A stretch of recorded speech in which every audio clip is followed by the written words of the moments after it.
When you said you were leaving, did you really have a reason? Or did you just need some space? My name is Morgan Konopelski, Kono for short, and I am the lead singer and band owner of Kono Nation. And I have been performing since I was about 9 years old.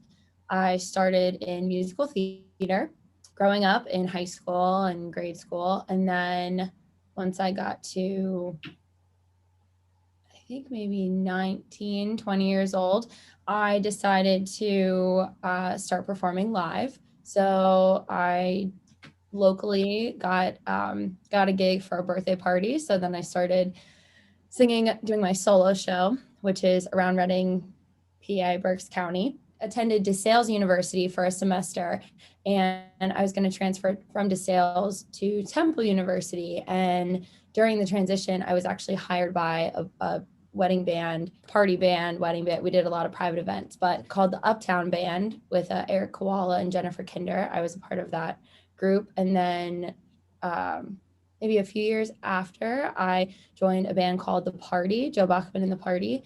And then about a year after that, he decided to part from the band, and he is now in Florida doing his thing. And I took over the band, changed the name. All the guys stayed the same, and we rebranded and changed some music up. And now we are Kono Nation.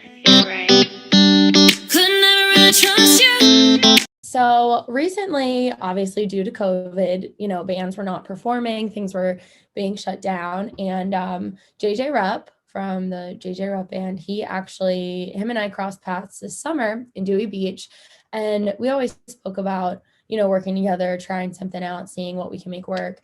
And it was just finally time. Like, people would always ask, oh, do you have a song? Do you have original music? And I always thought about it. I always had a book that I would write in and write down lyrics or ideas and thoughts, but never actually put them into play. Should I know you wanna come through? But to me, it's just the same. Don't get it twisted, you're missing the open.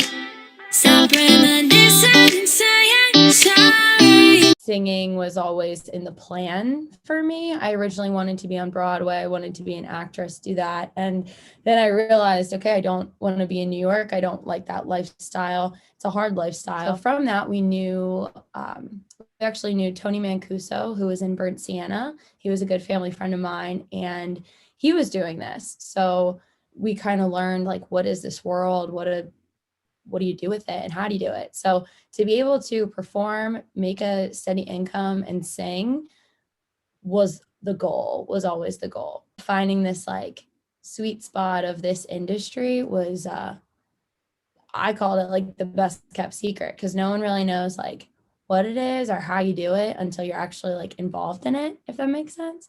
So I would say singing was always a part of the plan, but it was just like, in what area was I going to do it? Very like everything with singing has always happened in steps, like the solo show. And then I was doing open mics for a while, and then the first band, and then the second band. And, now here I am being a band owner. So the next step for me in my mind was original music, and seeing where that could kind of take me.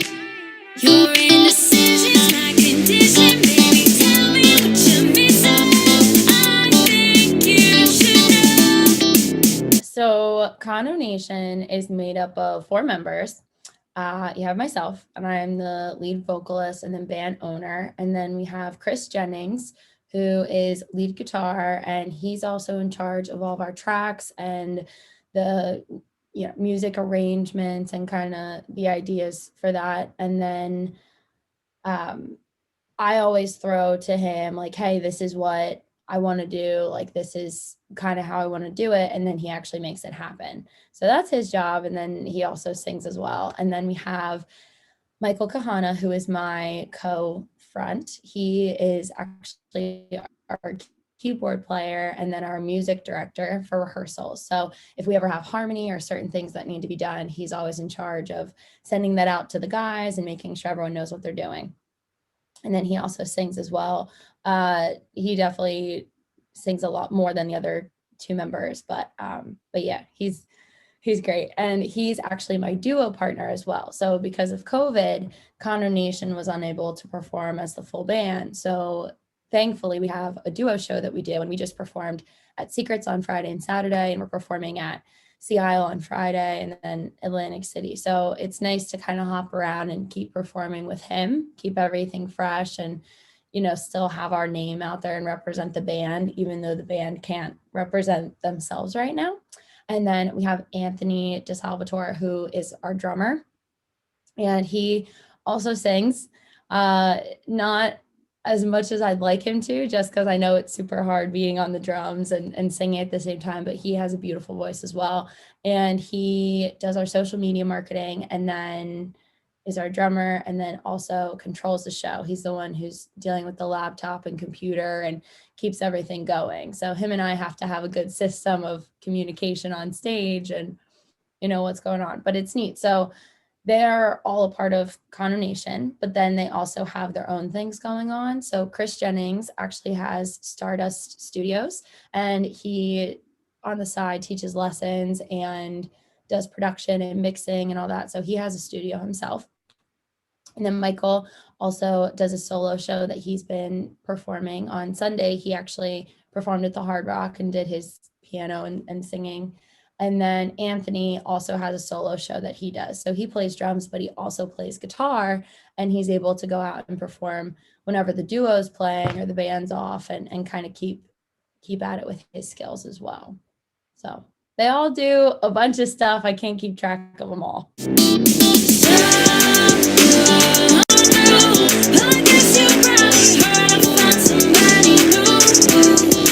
I would say the hardest part for me, like in this industry, is it gets kind of lonely, and like you don't realize it until you're out and you're doing it, and you have your bandmates, but at the same time, like you go away for a weekend and like you can entertain yourself, but at the same time you go from being on stage in front of this big crowd and having a great time, and then it's like it's over, and then it's like, okay, that's it, and then you have to wait till you do it again. So I would say it's not so much the weddings and like the hardships that people think of, but I would say that, and like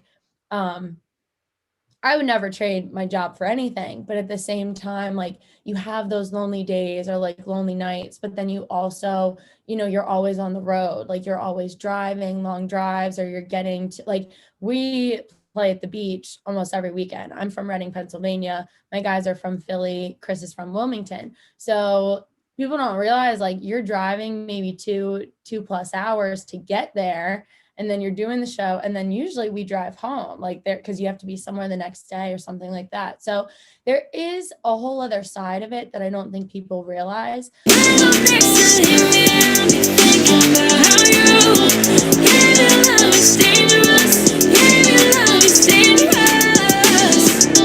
People don't realize like it's performing, it's being a musician and an artist, but it's also a business. And that's something that I had to learn really quickly, especially taking over the band as soon as I did and being a young woman and just seeing like, there's so much more to this than I even imagined. But luckily I have a really great support group, and we work with Frank Annunziata from AEM Entertainment, and he's been incredible as well. So he kind of shows me the ropes on, this is how this works. This is what you have to do. And so, I mean, everything has its ups and downs and struggles, and it's hard. But I would say once you have done something once, it just gets easier. Like once we have our first wedding under our belt, which we would have had, but COVID kind of pushed it back. Like once you do it once, you're like, okay, I'm not worried anymore. I can, throw them at me. And like, even performing at a new venue is always hard and always like scary, because you don't know, okay, who's going to be in the audience? What kind of vibe is it? What do they like? What do they not like? And especially if I've never been to the venue. So I'm 24 years old. I started singing when I was 20. So I was unable to get to some of the venues even as a customer because when I turned 21 and was allowed in, I was singing somewhere else. So I would say that's also a little tricky for me. But again, I think every band's different and every band goes through their struggles for certain things. Had me caught up in my feelings. Yeah, I thought we had the real thing. Yeah, I thought we'd be okay. Yeah, you know that I still love you. I was staying in my bedroom, but I can't love him the same. I think it's twisted, missing you on me. Reminiscing about us kissing, baby. Your conditions, my decision. Well, we both know something's missing.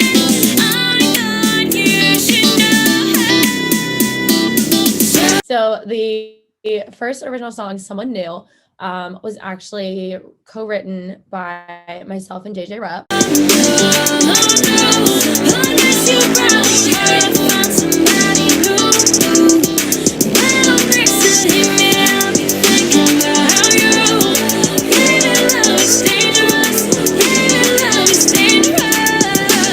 All right, so the original Someone New just came out actually it came out on February 14th, Valentine's Day. And it's essentially just about, your person or your ex found someone new, but you also did, and you're still thinking about them. And I was fortunate enough that I took the idea to JJ Rupp, and he took, I had lyrics and the story and the idea, and he brought it to life. He was able to make it sound so much better and, put it in a story almost in a way that it was relatable to people. And, he kind of added a few things to make it more interesting and this and that. And it was a really cool process because that's what happened. I went into the studio with him and he's like, what do you want to write about? And I was like, this is my idea. This is what I have in my little book. Like, this is what I got. And,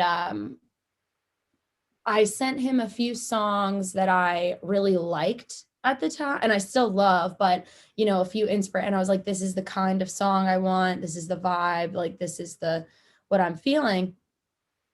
And it ended up being like a complete different thing. But he always said, he's like, as long as you're happy with the song and it's a good song and you can support it, it doesn't matter what your goal was in the beginning. And I say that with the sense of like, your goal is always to make a good song. You always want to make a song that represents your story and what you want, but it's a lot easier to go in with just something as simple as a story and, a few lyrics and make something from it rather than say, okay, here's a song. I want it to be just like that. Like, this is what we're going for, because there's already that song. Why would you want a song just like that? And listen, there are only so many things you can do with music, but also there's so many things you can do with music. So it's really cool to start from nothing and then create a whole song with, JJ sat there and he just started playing a few riff, like he just started playing the guitar for me. He's like, how do you feel about that? How do you like it? And he was like, well, here's option 1, option 2, option 3. And I was like, all right, I like 2 better than 1. And then he put it down, and then, you just keep building off of that. So it's really cool. And I hate when people say, trust the process, but like, you have to trust it. Like, I think I've cried every single time I've been in the studio because I'm like, I don't think I sound good, or I just don't know if I just don't know. And he like had me come out of the studio the one time and he's like, okay, sit, like settle. It's gonna be, and he did a few things with he's a magician, I swear to God, but he's so good. And he like fixed a few things and it just sounded so much better. And he's like, I'm telling you, you just got to trust, like, trust me, trust this, trust that.